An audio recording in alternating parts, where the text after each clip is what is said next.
Hello, c'est Magali Zarka et aujourd'hui, je reçois Vanessa dans Tandem pour l'épisode 3 avec elle. Et on va parler des coulisses. Croustillant tout ça. Salut Vanessa. Coucou Magali. Alors, le meilleur compliment que tu as reçu d'un couple, c'était quoi? Le meilleur compliment que j'ai reçu... en tout cas, les compliments qui me font le plus plaisir, c'est quand ils me disent que leur cérémonie, elle leur ressemblait, que c'était eux. Je pense que ça, c'est ma plus belle réussite. Quand à la fin, on me dit, que ce soit les mariés ou même les proches, quand ils me disent « Oh, mais c'était eux, mais je savais pas, mais j'ai appris tellement ». Et aussi, j'avoue, ça c'est pour mon petit côté un peu égo, quand on me parle de ma voix et qu'elle les a transportés, ça, j'avoue, c'est mon petit kiff perso et ça me fait toujours vibrer quand on me dit souvent « Mais vous faites des podcasts? Est-ce que vous racontez des histoires pour endormir les enfants le soir? Est-ce que votre voix, on dirait une voix de Disney et tout ?» J'adore. J'avoue, j'adore. Et je crois que tu as un podcast que tu voudrais sortir.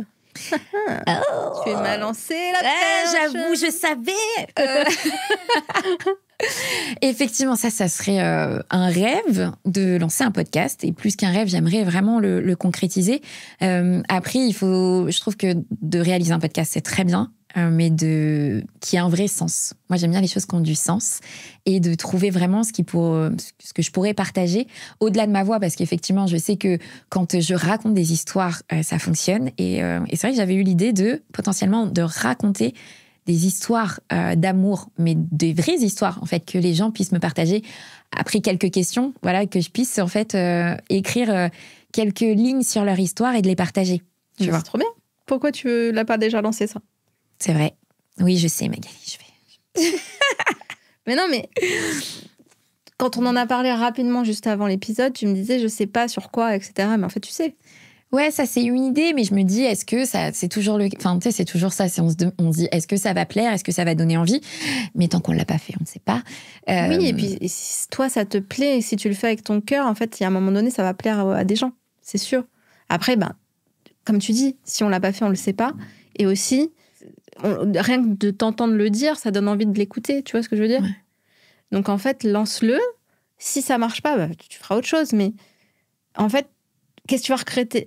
C'est toujours la même question. Qu'est-ce que tu vas regretter le plus? Est-ce que ça va être de ne pas l'avoir fait ou de l'avoir fait? Je sais. Non, mais j'ai vraiment envie. C'est vrai que j'ai pas pris le temps, mais je trouve que ce serait cool, en fait, de donner à tous l'opportunité. C'est pas parce qu'on ne se marie pas ou qu'on ne fait pas de cérémonie laïque qu'on peut pas entendre son histoire racontée. Tu vois, je trouve que c'est un cadeau, et je me disais même que ça pourrait être un cadeau à faire, de répondre à un questionnaire, et ensuite, un peu quand on répond, enfin, il y a des musiques on peut raconter son histoire, et ensuite ça devient une musique, tu sais. Et je me disais que ça pouvait être ça aussi, de raconter une histoire et de l'entendre comme si c'était un livre audio finalement, et que ça pourrait passer de génération en génération, et la confier ensuite, à ses enfants, et en fait que notre histoire d'amour, elle puisse traverser les années. Trop bien. Ah ouais, je viens de tout. Oh là là, c'est venu tout seul. Il paraît que c'est un de mes trucs de ah ouais, t'es forte, hein. Parce que tu vois, je suis arrivée en disant je sais pas. Après, je t'ai dit ce que je voulais, et puis là, tu vois, j'ai carrément trouvé le truc quoi pour proposer ça. T'es forte, hein. Elle est forte, Magali. Elle est forte, Magali. Elle est forte. Tu parles de musique. C'est important pour toi la musique dans une cérémonie?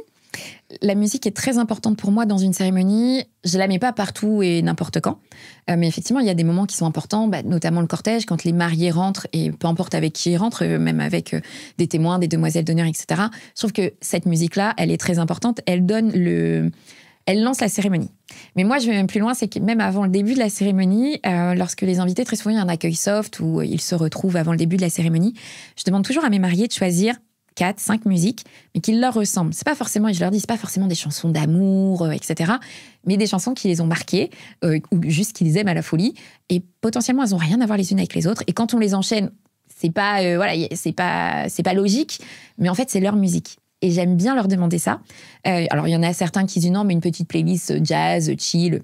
Et puis, il y a ceux qui jouent le jeu. Et leurs proches, dès qu'ils entendent ça, alors qu'ils sont en train de finir leur verre, c'est « Ah, mais c'est sa musique, mais c'est son artiste !» Et je trouve que ça aussi, ça fait la différence. Et puis sur la cérémonie, quand il y a des vœux, une musique, mais une version instrumentale, pour qu'on puisse bien entendre leurs vœux. Et c'est surtout que je trouve que ça les accompagne. Et ça accompagne aussi les silences. Ça accompagne le fait de pouvoir respirer quand il y a l'émotion qui arrive un peu trop fort. Et de se dire que il y aura pas ce blanc. On n'entendra pas juste les sanglots peut-être, mais il y aura cette musique qui les emporte. Et ça, pour moi, c'est très important. Et sur la sortie de cérémonie, quelque chose d'un peu entraînant pour se dire, OK, on a pleuré, on a ri aussi. OK, maintenant on y va, c'est la fête, on va célébrer tout ce qu'on vient de vivre. C'est clair, c'est le moment de la fin, là, il lâche tout. Là. C'est ça. On lâche la pression, c'est bon, c'est fini. Ça, c'est fait. Ça y est. Justement, est-ce que tu as déjà eu un fou rire lors d'une cérémonie ? Est-ce que j'ai déjà eu un fou rire pendant une cérémonie ? Alors, j'ai ri, mais pas de fou rire. Moi, je suis plutôt de la team où c'est rare qu'on me prenne à pleurer. Okay. C'est plutôt l'inverse. Je vais être la première à faire des petites... Pardon. J'étais spoilée ta question. Mais parce que j'ai pas eu de fou rire vraiment en cérémonie. J'ai ri, il y a des témoins qui ont fait des super discours un peu drôles, mais j'ai jamais eu de fou rire à ne plus pouvoir reprendre ma cérémonie, par exemple. Ça m'est pas arrivé. Mais du coup, est-ce que je te laisse ta deuxième question ? Vas-y, oui. Est-ce que t'as déjà pleuré ? Est-ce que j'ai déjà pleuré en cérémonie ? Évidemment, mais pas aussi souvent qu'on le pense. Je suis pas de la team hypersensible. Ça, c'est bon. Moi, je suis de la team sensible, mais qui, dans 98% du temps, arrive à maîtriser ses émotions sur la cérémonie. En revanche, il y a des choses qui font de la vie, de ma vie, de mon passé, parfois qui fait très écho avec ce qui se passe chez les mariés.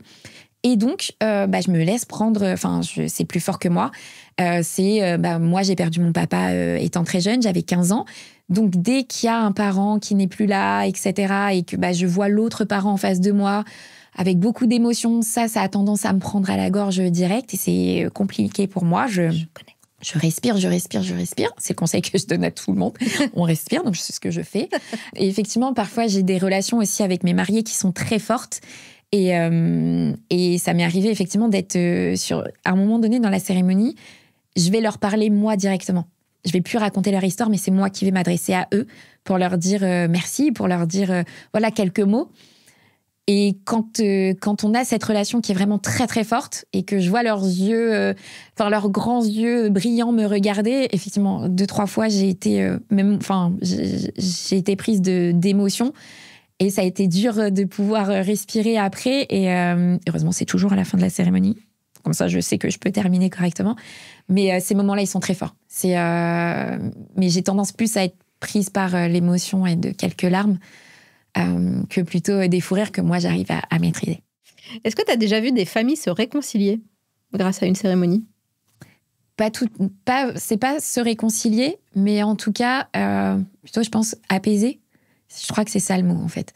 Apaiser, de se rendre compte qu'effectivement, cette histoire, alors peut-être qu'il n'y croyait pas au début, ou il n'y croyait pas encore il y a quelques minutes, mais de se rendre compte qu'en fait, cette histoire, c'est une vraie histoire et voilà tout ce qui s'y cache derrière.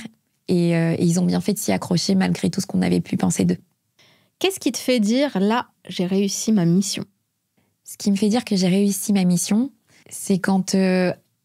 mes mariés reviennent à moi, en fait. Ils sont sortis, ils ont fait leur sortie de mariés et qu'ils reviennent, qu'ils me prennent dans leurs bras et qu'ils me disent merci. Là, ce merci, je sais qu'il vaut tout l'or du monde. Je sais il veut dire 1 milliard de choses. Et je sais que là, j'ai réussi. Et ce moment, il est toujours très, très fort. Parce que parfois, il n'y a même pas besoin de dire grand-chose. Voilà, on sait. On sait qu'on l'a fait et on l'a fait tous les 3. On a été au bout tous les 3. La meilleure anecdote de toutes tes cérémonies que tu as faites ? C'est la meilleure anecdote, en fait. C'est sur un mariage, il y avait un ami qui devait venir chanter. Et je me suis dit... quand j'avais échangé avec lui, après, j'avais pas compris que c'était un professionnel. Donc, en fait, tout ce qu'il demandait, je trouvais ça ouf. Je me suis dit, mince, on n'a pas tout ça. Il fallait que le DJ, il fasse la reverb, le truc, le machin et tout. Je me suis dit, oh là là, mais dans quelle galère on va se trouver ? Et du coup, j'ai eu peur. Je me suis dit, ça va pas marcher, ça va être l'enfer, et puis est-ce qu'il chante vraiment bien ? Alors pourtant, mes maris m'avaient dit, mais oui, il a l'habitude, mais en fait, quand tu connais pas les gens, tu sais pas, et puis les échanges que j'avais eus, je me laissais un peu perplexe. Bon, en fait, quand il est arrivé, il s'avère... C'était Jean-Jacques Goldman. Ah ouais, non mais presque. Il a fait son test micro-voix, on s'est regardé avec le DJ, on s'est dit... Ah ouais, il chante en fait, il chante. Et là, il a chanté l'hymne à l'amour pendant la cérémonie. Ouais, il a mis tout le monde d'accord et c'était un moment incroyable. En plus, les mariés, très émotif. Enfin, tout le monde a pleuré, c'était très fort et c'était très beau. Le cadre est très magnifique. Et ouais, c'était un moment suspendu comme j'en ai rarement vu pendant les cérémonies. Et la pire? La pire. Alors, elle est en deux parties, okay, celle-là. La pire avec des clients et la pire avec des prestats. Parce que ça aussi, on en a un. Oh oui. La pire anecdote de cérémonie avec des clients. Est-ce qu'on parle de ceux qui renvoient pas leur questionnaire et où t'as toujours pas commencé la cérémonie alors que c'est dans 4 mois? On peut. Il y a ça. Ou non, c'est plutôt... En fait, c'est jamais tant les pires anecdotes. C'est pas tant mes mariés. Oui, mais ça peut être les proches, peut-être. Mais voilà, j'allais dire. C'est pas les mariés, mais c'est les proches. Et j'en ai parlé rapidement tout à l'heure, mais effectivement, c'est le papa qui me dit non, mais Vanessa, moi, je suis adjoint au maire ou je ne sais quoi. Et du coup, je connais votre métier. Très gentil, en somme toute, le monsieur. Ok, par contre, c'est pas le même métier. J'ai besoin de votre accent normand. Oui, non, mais t'inquiète pas, je sais. Oui, mais quand même, j'ai besoin du discours, s'il vous plaît, en amont. Et là, il me dit, ok, je vais te faire une ébauche. Ok, très bien, au moins j'ai quelque chose. Donc là, il m'envoie l'ébauche, qui est un peu longue, mais bon. Je me dis, c'est toujours ça de prix, et voilà. Sauf que le jour J, donc la maman de la mariée passe, elle parle au pupitre, tout va bien, elle fait son petit discours, plein d'émotions, tout ça. Merci beaucoup, je reprends la parole, blablabla, et j'invite le papa. Et normalement, la tradition veut qu'on se mette derrière le pupitre avec le micro, qu'on lise le petit papier que moi j'ai imprimé en disant que c'était la dernière version. Et puis voilà. Et là, le papa me prend le micro et se met devant toute l'assemblée. En one-man show un peu. Et là, il parle. Et là, je vois mon marié qui s'effondre. Et là, j'essaye de le regarder en disant, dis-moi, s'il faut que j'intervienne, j'y vais, quoi. Mais non. Et en fait, ça faisait déjà au moins 10-15 minutes. Et là, il sort son discours. Ça voulait dire qu'il n'avait pas fini. Et moi, je suis en PLS. Je me dis, Et là, je vois mes mariés, aussi. Mais du coup, tant qu'ils me donnent pas le go pour... Enfin, tu vois, je me suis dit, mince, je peux pas interrompre un papa. En plus, toujours... Les parents, c'est toujours plus compliqué, en fait, d'intervenir sur une cérémonie. Et donc, il a fait tout son discours et ça a duré 25 minutes. Et c'était long. C'était long pour tout le monde. Donc ouais, ça, franchement, ça m'a marqué. Et depuis, je suis hyper vigilante et j'en parle même à mes mariés pour que j'ai leur go, leur OK d'intervenir si jamais, pour X ou Y raison, ça devait se reproduire, quoi. Et voilà, on apprend toujours. Ah oui. Et avec des prestats? Alors, les prestats. Alors, la pire anecdote avec un prestat. C'est dur, cette question.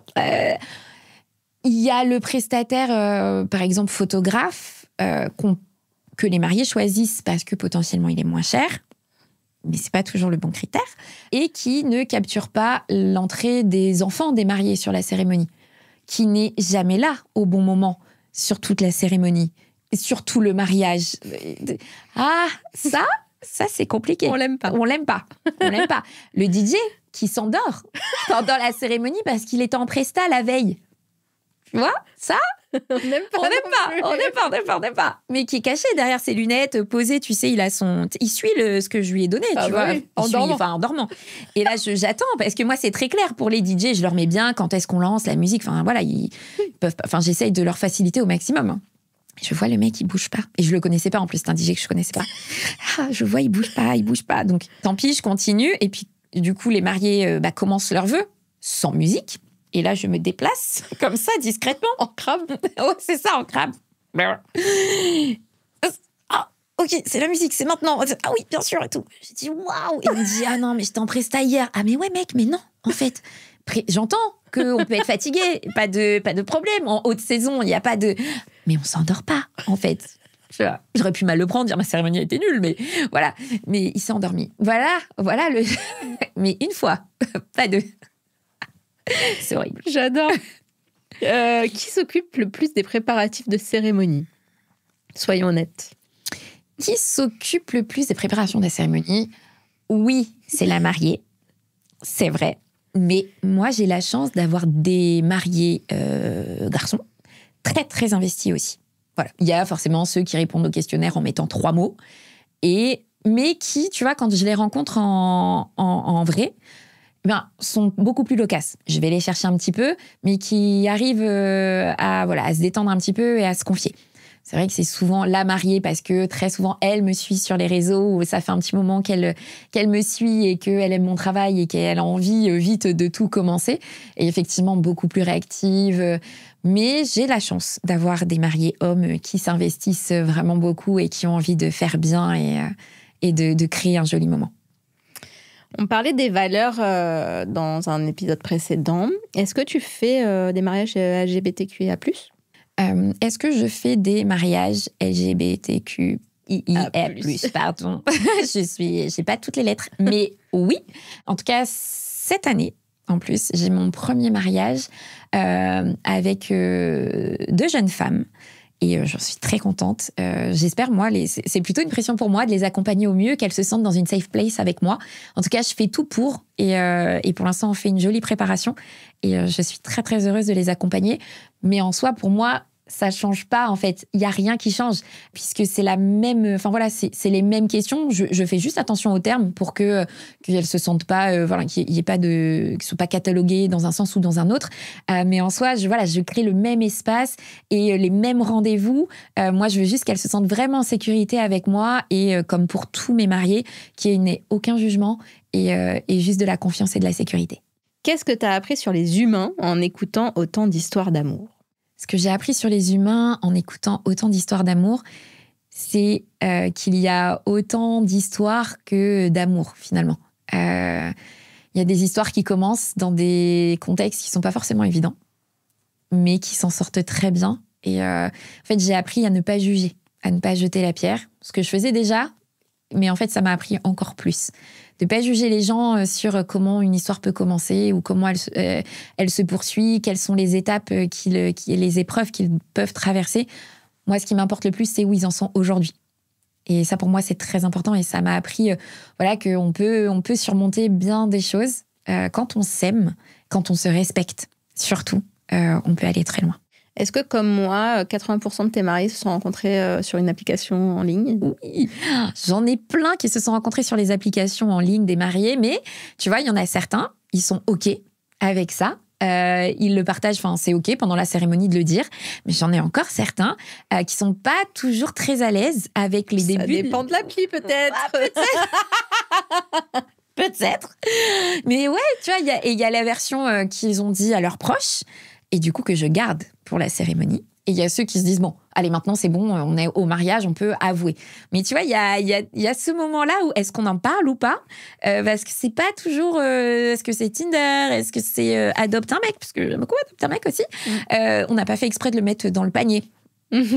Et j'adore. Et pour moi, c'est incroyable. Enfin, je trouve ça fait des jolies anecdotes à raconter. Et aujourd'hui, dans la société dans laquelle on est, faut être honnête, c'est un des moyens les plus simples, entre guillemets, pour tenter de créer, en tout cas, des connexions. Après, je dis pas forcément que c'est des grandes histoires d'amour à chaque fois, mais d'aller dans la rue et dire à quelqu'un, je vous trouve jolie, je vous trouve beau, est-ce qu'on peut prendre un café ? Aujourd'hui, on aurait pu dire, mais c'est un psychopathe, ou tu sais, qu'est-ce qu'elle me veut, elle ? Enfin, voilà. C'est plus difficile. Alors que sur une appli, alors je suis pas la professionnelle des applications, mais souvent on décrit un petit peu qui on est et on essaye de matcher avec quelqu'un qui a les mêmes attentes que nous, quoi. Ouais, une fois j'ai fait une cérémonie, c'était il y a longtemps maintenant, hein, c'était en 2010 ou 2016, je sais plus, avec des mariés qui s'étaient rencontrés sur Adopt et on avait au photobooth, ils avaient mis un caddie du coup.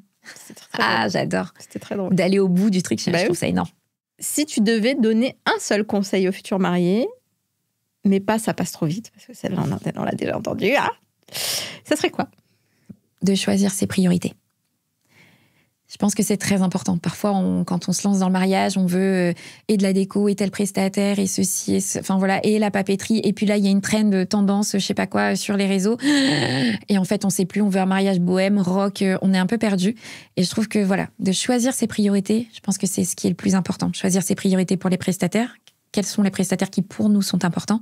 Quels sont les éléments du mariage qui, pour nous, sont plus importants ? Et faire en sorte que nos priorités, elles passent avant tout. Et de pas se laisser happer, justement, par la folie des réseaux sociaux, Instagram, Pinterest, TikTok, et de se perdre dans toutes ces tendances qui nous ressemblent pas vraiment, en fait. De s'écouter et de choisir en fonction de qui on est. Et pareil, au niveau des proches, là-dessus ? Est-ce qu'on écoute ses proches sur comment organiser sa cérémonie, son mariage? Est-ce qu'on écoute ses proches pour organiser sa cérémonie ou son mariage? Je dirais que non. Je dirais qu'il ne faut pas. Bien sûr, on peut partager avec eux, mais il ne faut pas oublier qui on est et ce qu'on souhaite. Parce que souvent, les mariés disent oui, mais c'est un moment de partage avec nos proches. Oui, mais s'il y a bien un jour où on peut être égoïste, en tout cas moi c'est ce que je pense, c'est le jour de son mariage. On n'est pas obligé d'inviter tous ceux que un tel veulent inviter. On n'est pas obligé de faire des flower boys si c'est pas du tout nous. On n'est pas obligé de rentrer sur Sarah Perchetti-Amo parce qu'en ce moment c'est sur les réseaux et que notre copine elle nous l'a envoyé 15 fois. Bah non, parce qu'on n'est pas obligé en fait. Ça c'est pour moi c'est important. On peut partager avec eux, c'est comme pour la robe de mariée. C'est bien d'aller accompagner, choisir sa robe, mais il faut bien choisir les personnes qui nous accompagnent, en fait. Il en faut pas trop, et puis il faut écouter leurs avis, mais il faut surtout s'écouter soi et de se dire, OK, est-ce que je me sens bien dans cette robe? Est-ce qu'elle est vraiment moi? Et ensuite seulement d'écouter. Mais si tout le monde nous dit que c'est cette robe-là et que nous, on sait profondément que c'est pas celle-ci, eh ben on signe pas, et on change de boutique, et on va ailleurs. Je valide. Est-ce que tes clients t'ont déjà donné un surnom? Est-ce que mes clients m'ont déjà donné un surnom? Marraine la bonne fée. Souvent, c'est ça.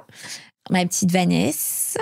Mais souvent, ouais, je suis plutôt Marraine la bonne fée. Ça, c'est celui qui revient le plus souvent. Et pourquoi? Marraine la bonne fée, c'est parce que pour eux, voilà, je suis celle qui fait en sorte que tout aille bien et que tout se transforme en quelque chose de magique. Et je pense que la cérémonie, c'est ça. C'est de prendre leur histoire. Et très souvent, ils vont dire « Non, mais nous, on n'a pas une histoire incroyable. Je sais même pas ce que tu vas pouvoir raconter. » Et puis ensuite, je le transforme en fait, je transforme pas, c'est juste que je raconte et que je mets en valeur tout ce qu'ils ont pu traverser. Et pour eux, ça devient magique. Et qu'est-ce qu'on trouve dans ton téléphone d'officiante? Ce qu'on trouve dans mon téléphone d'officiante, plein d'introductions de cérémonies que j'ai enregistrées sur le dictaphone. Puisqu'en fait, moi, après le premier rendez-vous que je fais avec mes mariés, j'écris leur introduction.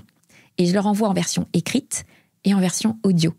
Je m'enregistre sur mon téléphone, sur mon dictaphone, et je leur envoie cette version-là, pour qu'en fait, ils entendent l'introduction, mais lue et dite par moi-même.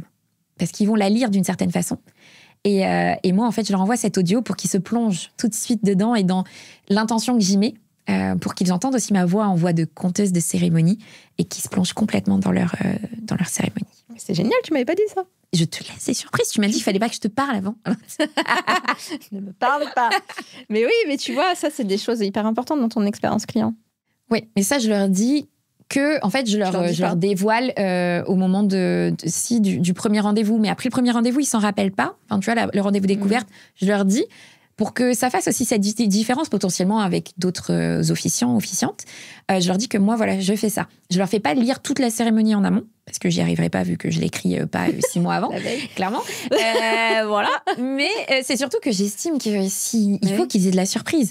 Il faut qu'ils puissent réagir comme toi. Tu ne voulais pas que j'ai les questions en amont. Voilà. J'ai envie qu'ils puissent réagir naturellement. Qu'ils soient surpris, qu'ils soient heureux, qu'ils soient émus, qu'ils vivent plein d'émotions, mais de façon naturelle et qu'ils aient pas toute la cérémonie en amont. En revanche, ils ont effectivement cette introduction. Et ce que je leur explique, c'est que ça leur permet, en fait, pendant les 2-3 premières minutes, lorsqu'ils arrivent sur la cérémonie, il y a toujours plein d'émotions. On ne sait plus trop finalement comment on s'appelle, qu'est-ce qu'on a prévu avec Vanessa, on ne sait pas. Je leur demande de s'asseoir, je prends la parole, et là, les 2-3 premières minutes, ça leur permet de redescendre dans leurs émotions, de se reconnecter avec ce qui se passe, et on se regarde, on se dit, OK, maintenant on y va. Ah, c'est marrant, tu vois. Toi, j'ai l'impression que tu donnes quand même beaucoup d'infos. Personnellement, quand je faisais des cérémonies, moi, je donnais rien à mes mariés. Vraiment, je leur disais, en fait, vous avez tout fait déjà. Donc, laissez-vous porter, tu vois. Et pareil, sur les questionnaires, en fait, il y en a qu'un qu'ils devaient remplir à 2, sur leur regard, en fait. Ouais. Et après, tous les autres, ils ne voyaient pas les questionnaires après la cérémonie. Parce que justement, je voulais que dans mes mots, ils retrouvent les leurs et celui de l'autre, tu vois. Avec comment je racontais les histoires, se dire « Ah, ça, c'est pas moi qui l'ai dit, c'est lui », ou tu vois. Mais du coup, je donnais rien. Enfin, vraiment, c'est aussi... Alors, parfois, ils parlaient quand même entre eux, mais souvent, je leur disais « Vous faites vraiment... vous jouez le jeu, vraiment, vous remplissez chacun de votre côté, quoi. » Donc, c'est vrai que tu donnes beaucoup, toi, du coup. Mais en fait, je leur donne suffisamment pour qu'ils se sentent impliqués, tu vois, dedans. En fait, j'ai envie qu'ils vibrent de la cérémonie. Et j'ai envie qu'ils se disent, c'est notre cérémonie, on a quand même choisi on a choisi tous les grands temps forts, comment on veut faire, le rituel, etc., etc.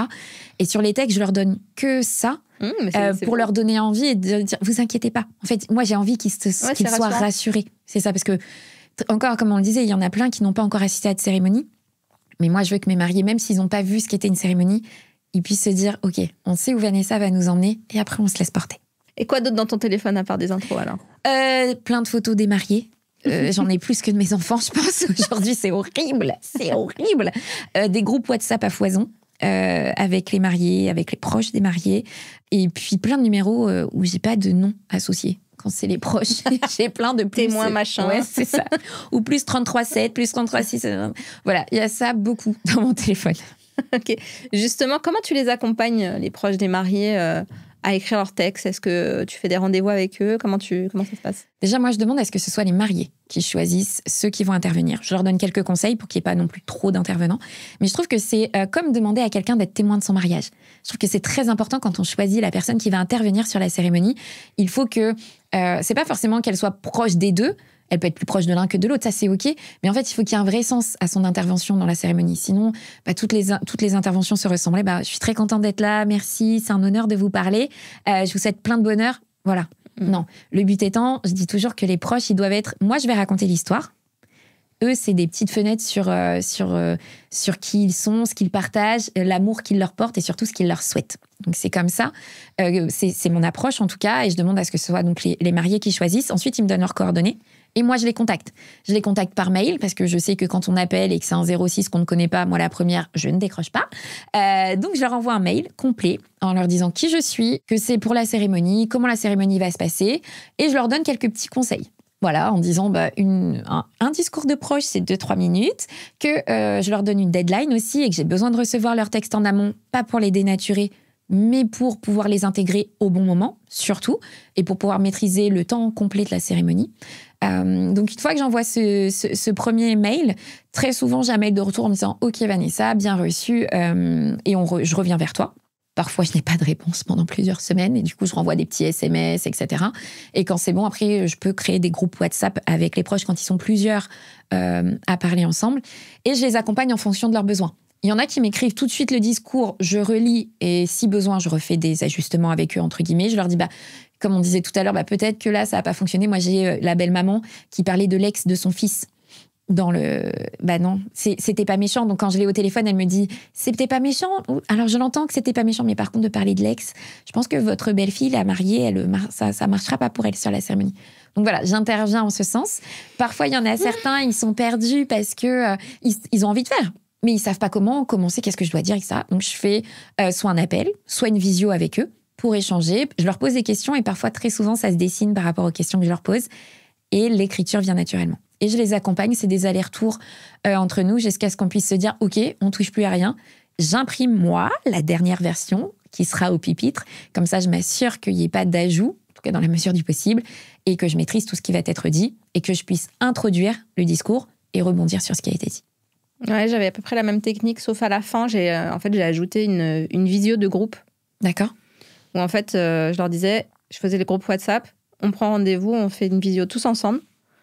Et comme ça, vous pouvez mettre un visage déjà, me poser vos questions, je vous explique les choses, pourquoi je fais les choses, pourquoi c'est important qu'on travaille en collaboration, etc. Et je trouve que ça a changé quelque chose parce que du coup, ils avaient plus envie de le faire. Ouais. Tu vois, ils se sentaient plus investis peut-être. Et puis en plus, je leur disais qu'est-ce que moi je peux faire pour vous, comment on peut faire pour travailler vraiment main dans la main, etc. Et donc du coup, ils se sentaient aussi écoutés.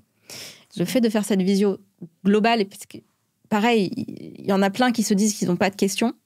En fait, les questions des autres vont les aider. Oui. Donc, du coup, je pense que ça fait une petite émulsion. Je sais que Faustine, un samedi d'avril, avait adopté la technique et elle m'avait dit que ça avait grave changé aussi pour elle, voilà, dans le fait que les gens étaient plus impliqués, plus, ils comprenaient plus, voilà, ils avaient cette impression d'être pris en considération, etc.